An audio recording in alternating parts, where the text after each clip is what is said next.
Buenas noches a todos y a todas y bienvenidos a una entrevista más, a un directo de Hoy Hablamos con, en el que vamos a estar con Puerto Pérez, una psicóloga deportiva y jugadora de fútbol que ha sido profesional. Y buenas Susana, buenas Ángel. Ya tenemos a Puerto aquí. A ver cuándo nos podemos conectar. A ver que Puerto me mande la solicitud para poder comenzar.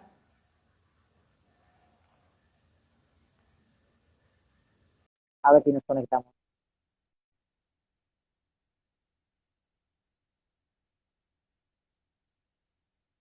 Ya está Puerto conectándose. Buenas, Buenas tardes, Puerto. Bueno, buenas noches. buenas noches. Ahí te escuchamos. Bueno, te escuchamos. Se ve un poquito cortada la imagen. No sé si tienes buena ¿Sí? cobertura ahí. Sí, tengo. Y además Vale. me he puesto en un sitio donde se corta o no. No, ahora parece que se te escucha bien.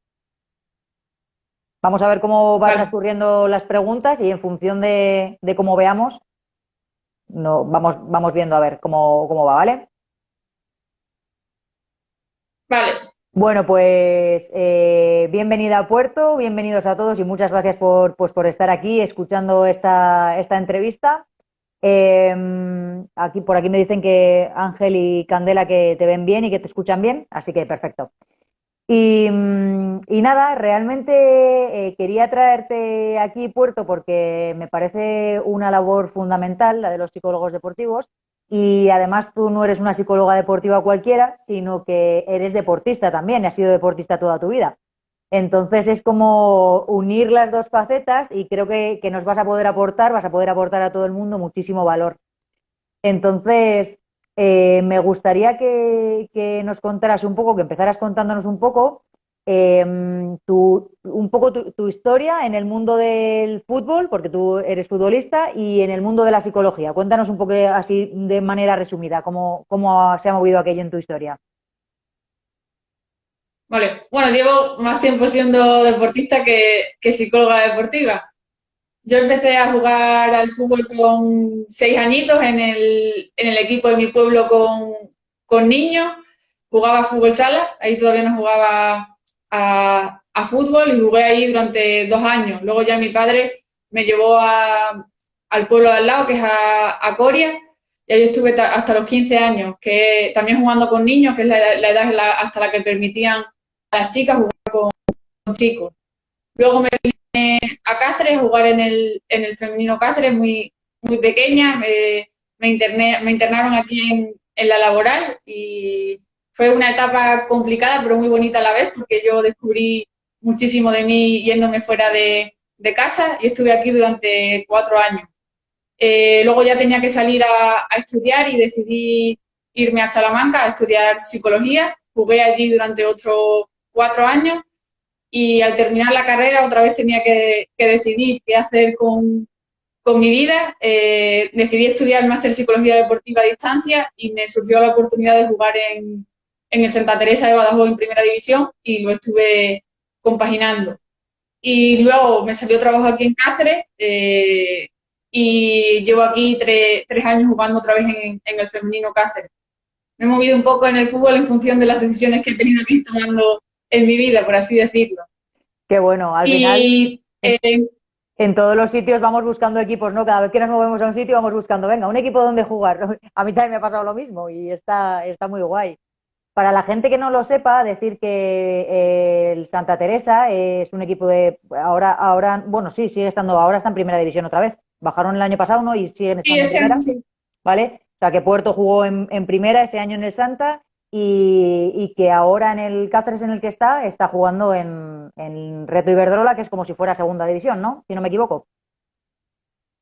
Sí, es una categoría nueva que han creado por darle mayor nivel al fútbol femenino y conseguimos el ascenso el primer año que se formó la categoría. Nos mantuvimos el año pasado con todo lo que, bueno, a pesar de que se tuvo que cortar la competición por el coronavirus. Y este año nos acabamos de clasificar para la fase de ascenso que empezamos este fin de semana. Oh, qué bueno, enhorabuena. Sí. Y la parte de psicología, cuéntanos. ¿Cómo empezaste después de que acabas la carrera, haces el máster en psicología deportiva y cómo empiezas? ¿En qué equipos empiezas o cómo empiezas de psicóloga deportiva?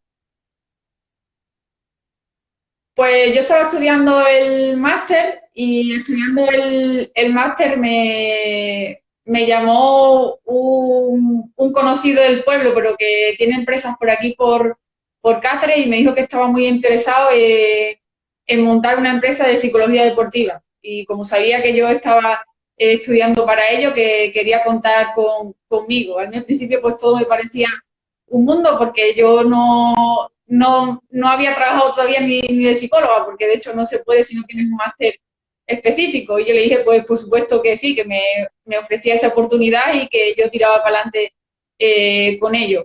Terminé el máster, empezamos a publicitarnos y el primer sitio donde trabajé es un equipo de fútbol sala. Llevo ya ahí de 3 años. Yo ahí al principio no sabía lo que sería entrar en un vestuario y ponerme delante de 20 chicos, por así decirlo, y me causaba un poco de impresión al principio, pero yo dije, yo voy por ello, voy a proponer todo lo que sé, porque sé que tengo dentro muchas cosas y ya iré viendo qué tal funciona. Al principio, pues todo se basa en crear tu metodología de trabajo, ver qué funciona, ver en qué te equivocas y tienes que cambiar para la próxima vez y así enfrentándote una y otra vez a ello, pues vas cogiendo experiencia. Claro, poco a poco, ¿no? Conforme, porque al principio es verdad que si te toca trabajar, por ejemplo, con niños, es algo que no da tanta impresión como si te toca trabajar con chavales que algunos serían incluso mayores que tú, ¿no? Entonces, es como, uy, Claro, eso. genial. Y luego empezaste a trabajar en el Centro de Tecnificación de Cáceres, ¿no? Sí, en una de esas veces que estábamos intentando acercar el mundo de la psicología deportiva, por así decirlo, porque al principio nadie conoce qué hace un psicólogo deportivo, entonces cuando empecé a trabajar pues tuvimos que movernos mucho para que se viese que estamos presentes y que podemos ofrecer ese trabajo. Y llegué al centro de tecnificación, llevo allá ahí durante tres años trabajando ahí, trabajo con deportistas individuales, con deportistas de alto rendimiento, de natación, judo, ciclismo, triatlón, tiro con arco, escalada. Va cambiando durante todos los años, pero normalmente son disciplinas de deportes individuales. ¿Y cómo ayuda una psicóloga deportiva a un equipo o a un deportista en individual? No escucha bien la pregunta porque se me ha cortado un poco. Vale, te decía que para que la gente sepa, porque muchas veces desconocemos, ¿no? Qué es lo que hace una psicóloga deportiva o qué es lo que en qué nos puede ayudar. Entonces, que cómo ayuda una psicóloga deportiva en un equipo y cómo ayuda a un deportista individual. Vale, ahora sí.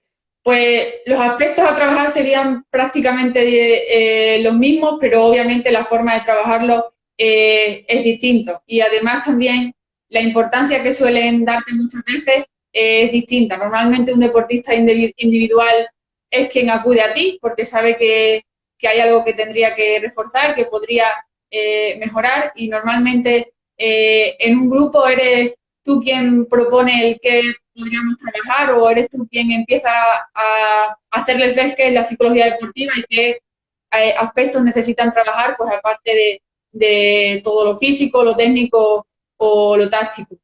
Y obviamente la forma de trabajarlo no es lo mismo trabajar algo específicamente con un deportista individual que ya te expone en qué situaciones él quiere mejorar un determinado aspecto, que trabajarlo con un grupo que es una demanda que necesita todo el grupo. Obviamente no todos los componentes responden de la misma manera, pero tú tienes que responder a esa necesidad grupal. Perfecto, y esto hila perfectamente con la siguiente pregunta que te quería hacer, que es que ¿cuáles son las dificultades más comunes que te has encontrado? Pues normalmente, bueno, diría que la más difícil es muchas veces llegar a los que no creen en la psicología deportiva. Y esos normalmente han estado en un grupo. Hay veces que están esas personas que solo creen que el deporte es entrenar físico, técnico y táctico y dejan a un lado la mente cuando al final es lo más importante. Por mucho que todas esas otras partes las tengas al 100%, si tu mente no está al 100%, tu rendimiento va a disminuir muchísimo. Entonces, tratar de convencer a esas personas, por así decirlo, ha sido algunas de las dificultades que me he encontrado. Y luego, pues normalmente las demandas que más se suelen hacer, pues muchas veces la falta de confianza en uno mismo, la falta de confianza en el grupo. También la ansiedad precompetitiva es algo que suele influir mucho en el deportista. Esas dudas muchas veces de no sé si estoy preparado o me pongo muy nervioso y luego no soy capaz de responder en competición igual que lo hago en entrenamiento. Y, y también muchas veces el diálogo que tenemos con nosotros mismos. Muchas veces nos machacamos mucho a nosotros mismos con el diálogo negativo y me he encontrado con muchos casos en los que hay que romper con todas esas creencias que tenemos para que luego un deportista pueda rendir al 100%. Y, por ejemplo, algo así rápido que se te ocurra para estas personas que nos estén viendo, que sean deportistas o sean entrenadores, y sientan un poco esos nervios antes de la competición o esa ansiedad precompetitiva, ¿alguna dinámica así sencillita que ellos puedan aplicar? Se me acaba de ocurrir que puede ser útil.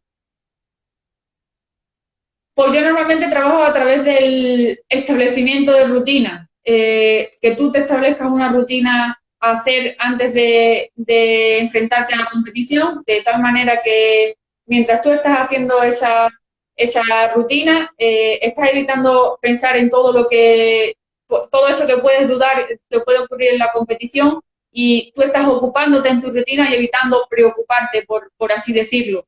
Por ejemplo, si te pondría un ejemplo, Rafa Nadal es alguien que utiliza muchas rutinas, que a veces creemos que son rituales de superstición, pero realmente todo eso que hace Rafa Nadal son cosas que le mantienen ocupado y no preocupado en cómo le está yendo un partido o en cómo va a afrontar un partido antes de entrar en competición.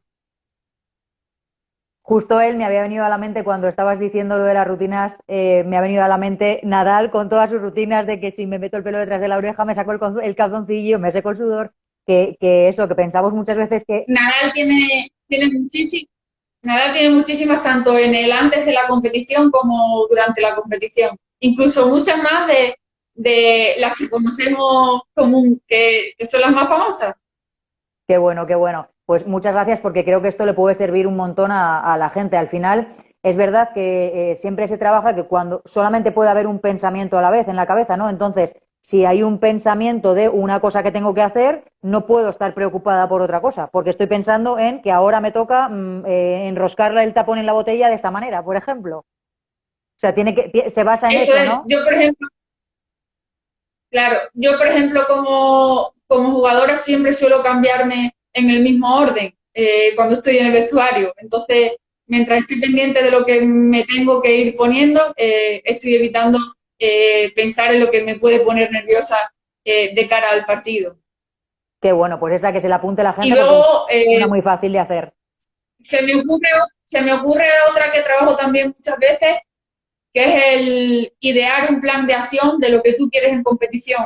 Eso normalmente lo trabajo más con deportistas individuales, de tal manera que suelen escribir qué quieren que ocurra en la competición, idean qué dificultades podrían hacer que no ocurra eso que quieren y ponen una solución a cada una de esas dificultades, de tal manera que si luego esa dificultad aparece en competición, yo ya sé lo que tengo que hacer. Entonces, sé que no me voy a poner tan nervioso porque ya he anticipado lo que podría ocurrir. Y muchas veces normalmente nos ponemos nerviosos por la incertidumbre del que va a pasar, por anticipar cosas en negativo que no quiero que ocurran. Entonces, habiendo anticipado eso previamente, ya rompo con esa incertidumbre, por así decirlo, y estoy un poco más tranquilo de que si ocurre eso, yo sé cómo voy a reaccionar. Claro, qué bueno, qué bueno. Eso nos hace sentir como que tenemos la situación un poco más controlada, ¿no? De alguna manera. Que ya sé que si pasa esto, yo ya Eso, tengo la solución preparada. claro. Qué bueno, genial, Puerto, muchas gracias. Y ahora la siguiente pregunta es, ¿crees que las emociones influyen en el rendimiento?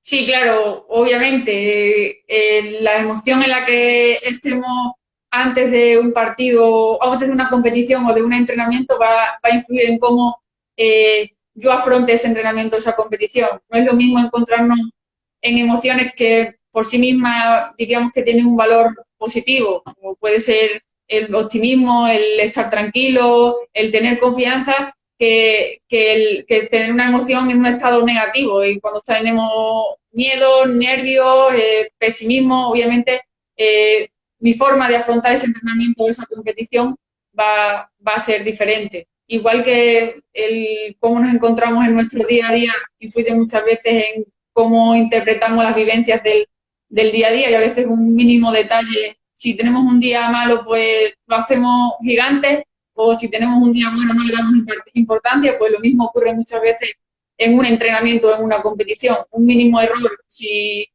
yo estoy en una emoción positiva, salgo de él y no le doy importancia, pero si yo he afrontado ese entreno, esa competición desde una emoción negativa, pues obviamente hago un mundo de ese error. Y luego creo también que las emociones influyen mucho en estados como la confianza o la motivación y son aspectos que tienen que estar al 100% para que nuestro rendimiento siempre sea al 100%.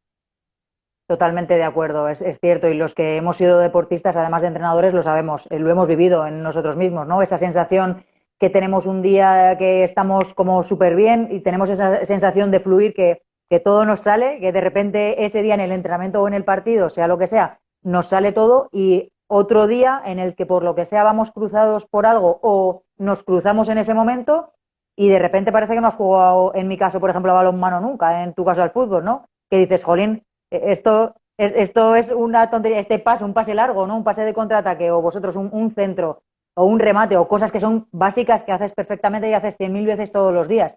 Y de repente parece que no sabes hacerlas porque hay algo ahí que te ha minado esa confianza o esa, como esa, están flotando esas emociones negativas de las que hablábamos, ¿no?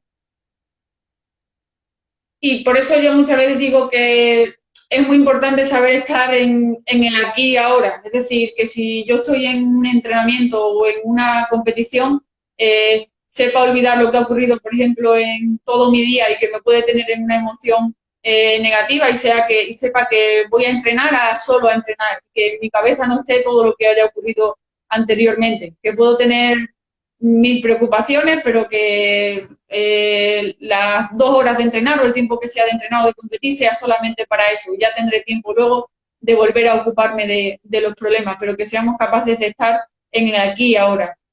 Totalmente de acuerdo.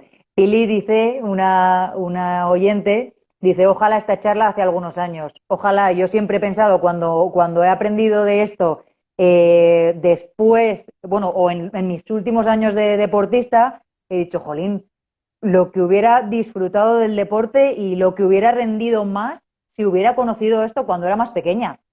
Entonces tenemos que llevar esto Fue, una, rápidamente a los niños. fue uno de los motivos por los que yo también decidí estudiar psicología deportiva. Al final, como deportista, yo estaba viviendo muchas cosas y yo decía, hay mucho en lo que se puede ayudar y que ahora mismo no hay esa ayuda, así que yo voy a intentar aportar todo eso y fue una de las razones por las que yo decidí estudiar psicología deportiva. Qué bueno, qué bueno. Y en cuanto a si pueden afectar las emociones en las lesiones, ¿qué crees? Que sí, que creo que he sido partícipe como deportista de compañeras que han sufrido lesiones que en mucha parte han tenido que ver la parte emocional. Y también, por ejemplo, influye lo que hemos estado hablando muchas veces, lo que ha ocurrido en mi día o la etapa que estoy pasando en mi vida, el que yo no estoy solamente en un entrenamiento y que al final donde me ocurre el que yo realmente le ponga atención a eso es en la lesión que me ocurre en el entrenamiento. Y creo que muchas tienen mucha parte de lo emocional.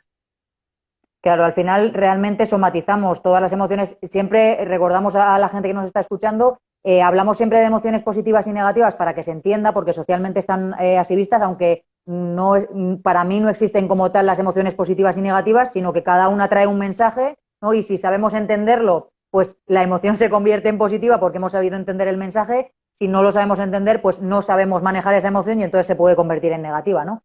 Pero realmente Sí, claro, somatizamos porque las emociones son química y eso afecta directamente a la claro. musculatura y absolutamente a todo el cuerpo, ¿no?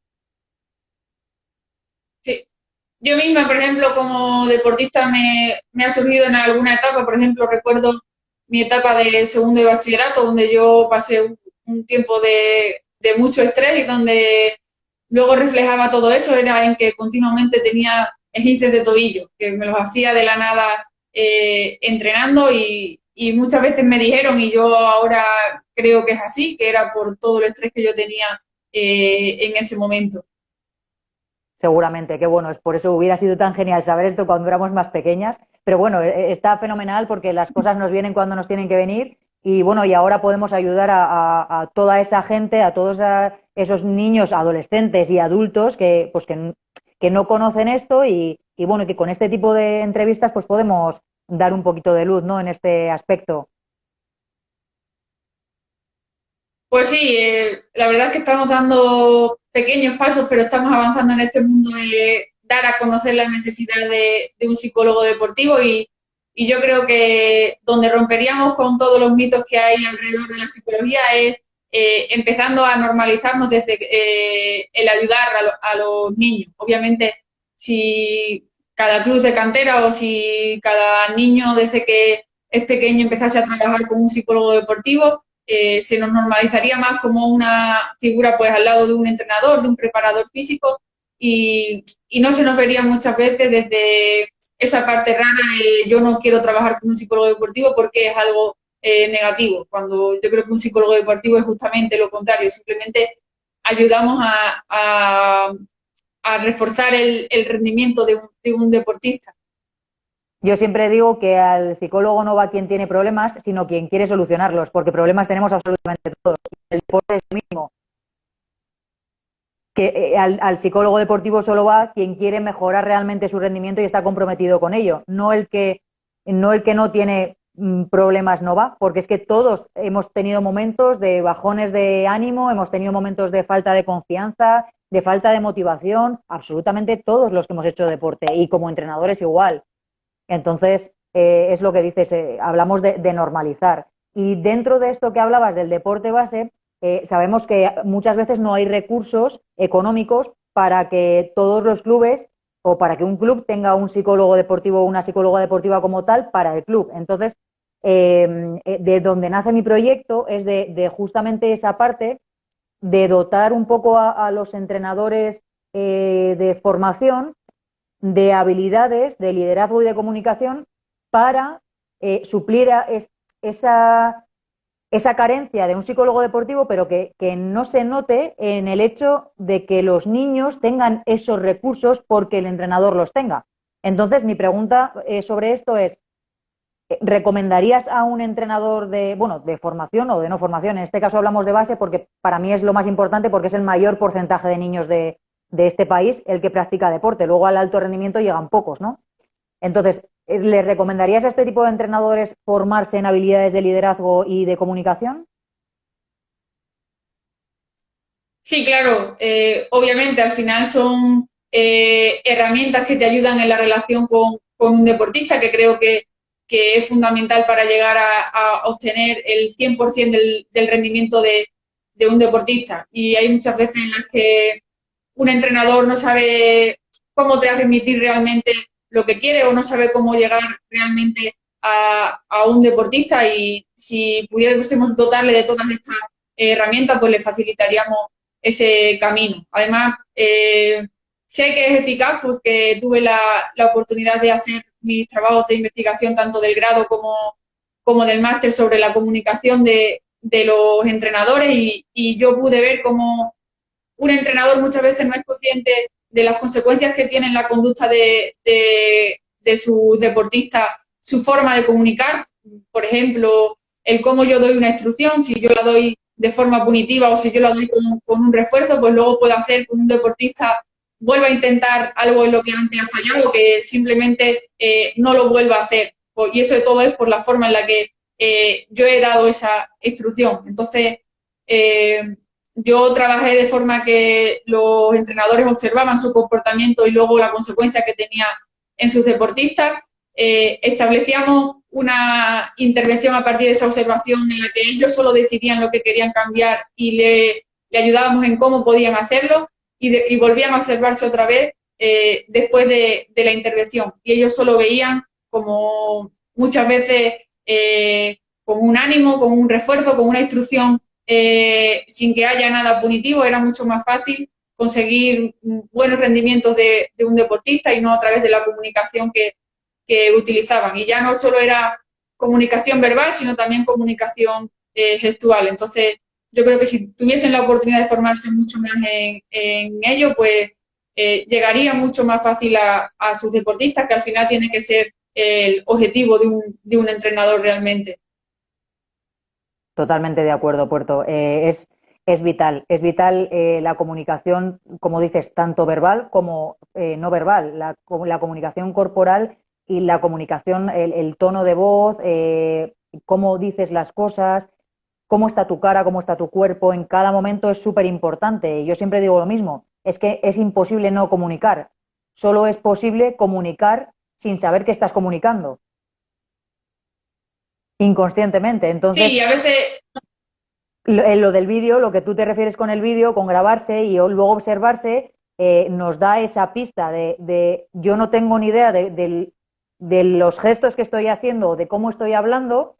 Sin embargo, si yo me veo en un vídeo, puedo analizarlo y a partir de ahí, a partir de yo saber dónde estoy, puedo empezar a cambiar cosas, ¿no? Que es lo que vosotros les proponíais después.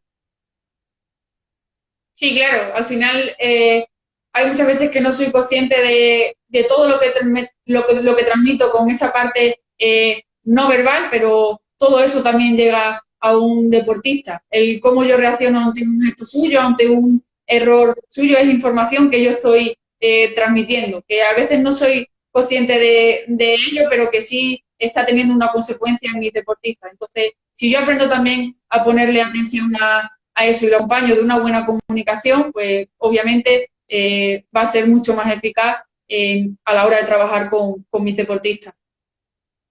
Qué bien, qué bien. Y ahora me gustaría que me contaras un poco en qué te ha ayudado a ti como futbolista el hecho de haber estudiado psicología deportiva. ¿Qué cosas aplicas en tu día a día que le puedan servir también a la gente y que te hayan servido a ti por eso, por haber estudiado lo que has estudiado? Pues la verdad es que bastantes cosas. Por ejemplo, yo antes era alguien muy autoexigente, alguien con un diálogo muy negativo conmigo misma, que me machacaba muchísimo y a través de conocer el diálogo positivo, dejé, por así decirlo, de tirarme piedras sobre mi propia mochila. Yo me impedía muchas veces disfrutar de pequeñas cosas que conseguía porque siempre estaba con el podría haberlo hecho mejor. Sí, siempre se puede mejorar, pero también disfruta de lo que has hecho bien. Y luego, por ejemplo, he tenido alguna temporada en la que no me he encontrado a mí misma ni a mi fútbol o la ilusión muchas veces y lo que yo hice en ese momento para tratar de aportarle al grupo lo que yo quería y para encontrarme a mí misma y ser la futbolista que yo sé que era, pero que ese año no conseguía serlo, yo dije, vale, ¿qué quieres de ti? ¿Qué quieres aportarle a tu equipo? Me puse varias cosas, donde obviamente la primera era disfrutar porque no lo estaba consiguiendo hacer hasta el momento. Definí esas pequeñas cosas que yo quería sobre mí misma y lo primero que quería hacer era sacarlo en cada entrenamiento. Entonces yo me puse la tarea de en cada entreno conseguir esas pequeñas cosas y al llegar a casa después de cada entreno yo valoraba si del 1 al 5, por ejemplo, me puse, cuánto creía que había conseguido cada una de esas pequeñas cosas. Entonces, a medida que pasaban los días y que yo iba teniendo mejores sensaciones en eso, pues yo veía que estaba consiguiendo encontrar el apuerto que yo quería hacer. Y eso fue simplemente una tarea de autorregistro después de los entrenamientos que la puede hacer cualquiera sin ser psicólogo deportivo, simplemente compararse a pensar el qué quiero ser yo, qué quiero de mí, cuál es mi forma de disfrutar en mi caso, del fútbol. Y la verdad es que así lo conseguí. Qué bueno, porque además esa herramienta... Y obviamente, Perdona, di. obviamente, si yo no hubiese tenido esta formación en psicología, pues a lo mejor no me habría parado a pensar que yo me machacaba mucho a mí misma, que no utilizaba ese diálogo positivo, o no habría sabido salir de no estoy disfrutando del fútbol, no estoy consiguiendo ser yo sin haberme propuesto esa herramienta. Qué bueno, pues ahora ya la tiene todo el mundo que nos está escuchando y que nos va a escuchar en diferido, ya pueden utilizar esa herramienta para conectar con ese deportista que llevan dentro si sienten que, pues que no están disfrutando o que no están aportando lo que han aportado en otros momentos porque no se notan igual con la misma confianza o con las mismas ganas, ¿no? Y me viene a la cabeza que esa herramienta, además de los autorregistros, te puede ayudar también en la autoexigencia, porque realmente vas viendo los logros que vas consiguiendo. Entonces, al ver los logros, ¿no? Igual te separas un poco más de lo que no estás consiguiendo o de esa parte más del látigo, ¿no? Y te vas viendo más la parte de los logros, la parte de lo que estás consiguiendo. Sí, es algo que yo también utilizo para esas personas autoexigentes o que siempre están con el podría haberlo hecho mejor. Y de tal manera que les digo que se establezca unos objetivos a conseguir en cada entreno o a conseguir por ejemplo, en una semana de trabajo. Que cada día yo salga del entreno y diga, vale, mi objetivo en el entrenamiento hoy era este, lo he conseguido. Entonces, no tengo por qué querer más. Si quiero más, pues me lo voy a ir poniendo en los días siguientes, pero el de hoy era este objetivo. Entonces, voy a disfrutar de que hoy lo he conseguido y ya veré cuando me puedo ir exigiendo más en ese objetivo que me estoy poniendo.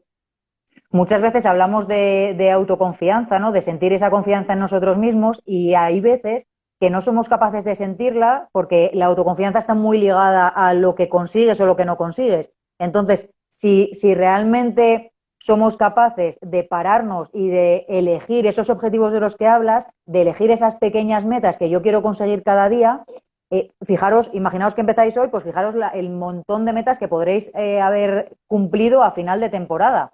Y eso, poco a poco, tachando y poniendo el tic, ¿no? De lo he conseguido, lo he conseguido, lo he conseguido, aumenta directamente la autoconfianza, ¿no? Influye de manera directa. Sí, para mí es que yo utilizo los objetivos, me parecen fundamentales y los utilizo para muchas cosas. Y obviamente una forma de trabajar la autoconfianza es a través de objetivos. Por ejemplo, personas que dudan mucho de sí mismas no estoy consiguiendo nada o no soy capaz de conseguir tal cosa. Pues vamos a ponernos un objetivo y vamos a ver a través de qué pequeños objetivos puedo llegar ahí. Y a medida que los voy cumpliendo, voy viendo que soy capaz y obviamente pues va aumentando mi autoconfianza. Eso es hacer la tarta enorme que puede ser la temporada, cortarla en cachitos pequeñitos e ir trabajando poco a poco para cada uno de esos cachitos hasta que realmente cuando menos te lo esperas, ¿no? Cuando llega el momento, de repente has creado la tarta entera sin darte ni siquiera cuenta. Y de hecho, bueno, la primera sesión con la mayoría de mis deportistas suele ser sobre el establecimiento de objetivos, sobre el qué quiero conseguir, tanto a largo plazo como a corto y medio plazo, que creo que son lo más importante para llegar a eso que quiere ser. Entonces yo normalmente suelo empezar a trabajar por ahí, por el establecimiento de objetivos, por qué queremos conseguir y cómo lo queremos conseguir. Qué bueno, Puerto. Y ahora, las últimas preguntas es tanto como deportista como psicóloga deportiva, me gustaría que les dijeras qué dirías, por ejemplo, a los entrenadores de deporte base.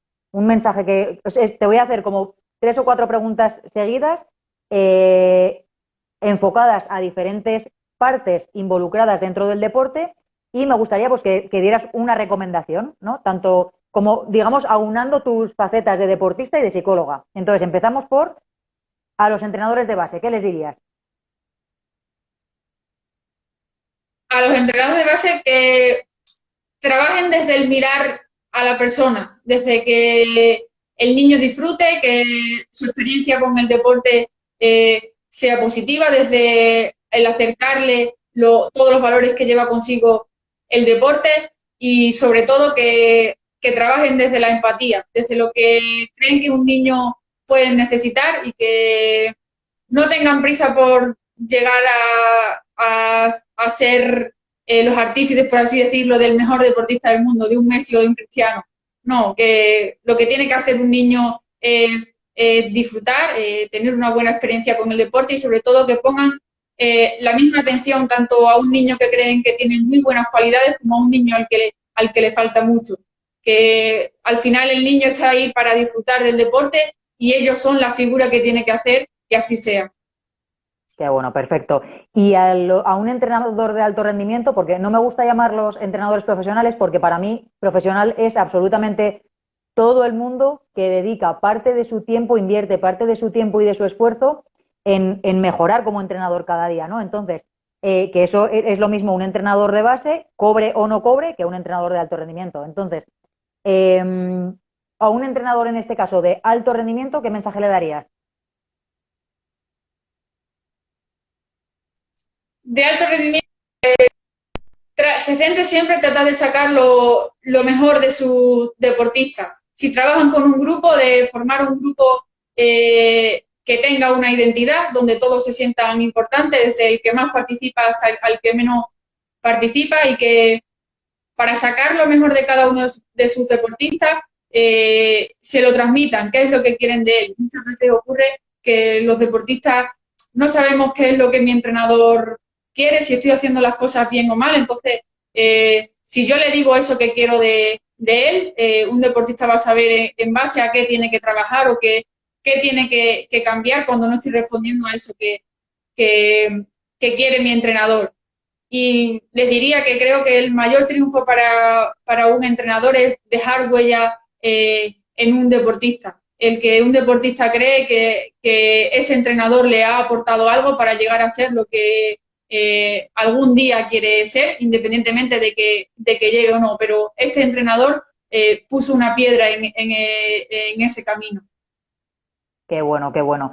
Porque es verdad que muchas veces nos olvidamos cuando estamos en el alto rendimiento de que detrás del deportista hay una persona. Y es vital el conseguir que esas personas se sientan importantes y lo que decías, que cuando estamos en el banquillo, y sobre todo en un deporte como el fútbol, que por ejemplo, porque en el balonmano digamos que va rotando mucho más, ¿no? Que es mi deporte, pero en el fútbol, al final siempre hay mucha gente que está en el banquillo y que está mucho tiempo en el banquillo. Entonces, mantener a esas personas conectadas y crear ese vínculo de que esas personas sepan qué es lo que el entrenador necesita para que tengan más posibilidades de jugar, aunque luego jueguen o no jueguen. Pero hay muchas veces que erróneamente los entrenadores piensan que no tienen por qué dar ninguna información de por qué dejan a uno en el banquillo o no, cuando realmente si su misión es sacar lo mejor de cada uno de sus deportistas, los del banquillo también son del equipo. Y deberían decir, o sea, lo que hablas tú, deberían decirles, oye, pues mira, estás en el banquillo porque necesito que mejores esto, esto, esto y esto. Esto no te va a asegurar salir, pero sí que te va a dar muchas más posibilidades, porque sin esto, sin estas cuatro cosas, por ejemplo, pues no puedes hacer frente a lo que yo necesito. Entonces, cuando ese jugador o esa jugadora conoce esa información, ya puede ponerse a trabajar en ello, ¿no? Es a lo que te referías. Sí, son deportistas que muchas veces tienen mucha incertidumbre, no sé por qué no juego, no sé por qué siempre estoy en el banquillo. Sin embargo, si un entrenador le transmite a ese jugador esto es lo que quiero de ti, ese jugador puede empezar a trabajar sobre ello. Ya podré ver si estoy haciendo lo que mi entrenador quiere o no, pero al menos que yo sienta que estoy en ese camino. Luego podré jugar o no, pero yo sé que estoy trabajando bien. Y obviamente por eso también había dicho, el de crear un grupo donde todos se sientan partícipes. Muchas veces ocurre que los jugadores que tienen menos minutos no se sienten partícipes, por ejemplo, de las victorias, y es también, a veces también tarea del entrenador el tener enchufados a todos esos jugadores que están contando un poco menos y que obviamente en algún momento puede llegar su oportunidad y ahí es donde tenemos que tenerlos 100% conectados con eso que queremos. Eso es, eso es. ¿Y qué le dirías a un deportista? A un deportista que está en esa situación, que se ha planteado, por ejemplo, que hay cosas que no sabe manejar él solo, pero no se le había ocurrido contactar con un psicólogo deportivo o con una psicóloga deportiva. ¿Qué le dirías?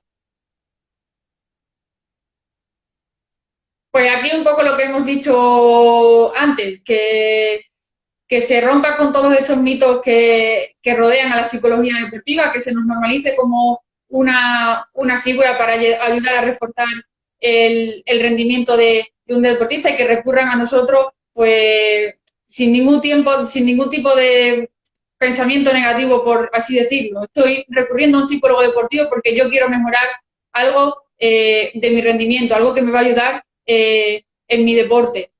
Y, y simplemente les diría que muchas veces no sabemos todo eso que nosotros tenemos, nos ponemos barreras a nosotros mismos, y entonces que nos miremos sobre eso que nosotros queremos ser. Como yo he contado antes, la tarea que yo hice, que nos pongamos pequeños objetivos y disfrutemos del camino, que muchas veces nos ponemos una meta a la que queremos llegar a ser, pero antes de llegar a esa meta tenemos muchos pequeños peldaños de los que poder disfrutar. Y lo que consigo hoy, posiblemente ayer no era capaz de hacerlo, y hoy me merezco disfrutar de esto porque es parte de ese camino hacia lo que quiero llegar a ser.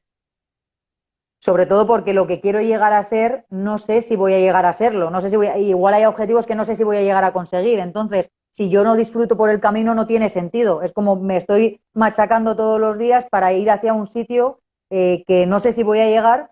Y sin embargo, si yo lo disfruto cada día, disfruto de lo que estoy haciendo todos los días, llegue o no llegue, todo eso me lo llevo para mi experiencia, ¿no? Claro, puede que no llegue, pero en ese camino yo ya estoy consiguiendo pequeñas cosas. Entonces, que nos permitamos disfrutar de esas pequeñas cosas que conseguimos cada día. Y si he disfrutado de eso, puede que no llegue a lo que quería, pero ya tengo esas pequeñas satisfacciones en lo que cada día yo me he ido superando a mí mismo. Eso es. Y la última, a los padres de los niños deportistas, ¿qué les dirías? A los padres, eh, pues muchas veces que tengan paciencia, que dejen a los niños disfrutar del deporte. Muchas veces un padre intenta proyectar en los niños lo que ellos querían del deporte y no han podido llegar a ser. Entonces, que dejen a los niños vivir su propia experiencia, que ellos construyan la manera en la que quieren disfrutar del deporte y que no sean ellos los que continuamente conduzcan esa manera. Su tiempo del deporte ya pasó y ahora les toca disfrutar junto a su hijo. Entonces, que simplemente les acompañen en ese camino. Eso es fundamental, para mí es fundamental. Vale, y para toda esta gente que nos está viendo, que nos verá en diferido, si alguien quiere contactar contigo, ¿cómo puede hacerlo? Pues tengo redes sociales, son por Puerto Psicóloga, en Instagram y en Twitter, y aparte en mi página de Facebook, que es Puerto Pérez Garrido. Por cualquier red social, pues pueden contactar conmigo, y si hay algo en lo que les pueda ayudar, pues aquí estoy para ello. Perfecto, pues muchísimas, muchísimas gracias, Puerto. Creo que has dado luz a muchísima gente en cuanto a cosas que pueden hacer para conectar con ellos mismos, sea con falta de motivación, sea con que no tengo objetivos, no sé hacia dónde voy, no me encuentro a mí mismo, tengo nervios antes de la competición. Creo que has aportado mucho, mucho valor muchísimas gracias por estar aquí a estas horas, por tu voluntad de decirme que sí desde el momento uno en el que te propuse la entrevista ya hace unos meses. Y, y nada, de verdad, muchas gracias. Creo que le habrá gustado mucho a la gente que nos ha escuchado. Y, y nada, y seguimos en el camino de abrir las mentes. Nada, simplemente gracias a ti por contar conmigo, por darme esta oportunidad de hacer llegar mi trabajo de otra manera. Espero que haya servido y que aunque haya sido pequeñas pinceladas, pues haya alguien que se lleve un poquito, que pueda poner en práctica en su día a día y con eso me conformaría. Estoy más que segura. Por aquí Pili dice, qué genial vuestra charla, qué bien habláis leches, sois muy necesarias. Muchas gracias, Pili. Lo que has dicho ahora es también muy útil. Es decir, esto que hemos hablado, al final el deporte es la vida es el deporte. Esto que hemos hablado es totalmente aplicable a una vida diaria de una persona que no haga deporte. Lo de los objetivos, lo del discurso positivo, absolutamente todo, las emociones, todo lo que hemos hablado es aplicable a la vida diaria. Así que, nada, pues con esto terminamos y bueno, de nuevo gracias, Puerto. Y eso, y seguimos hablando. Si queréis contactar con ella, ya sabéis, buscarla en redes sociales y estará encantada de ayudaros.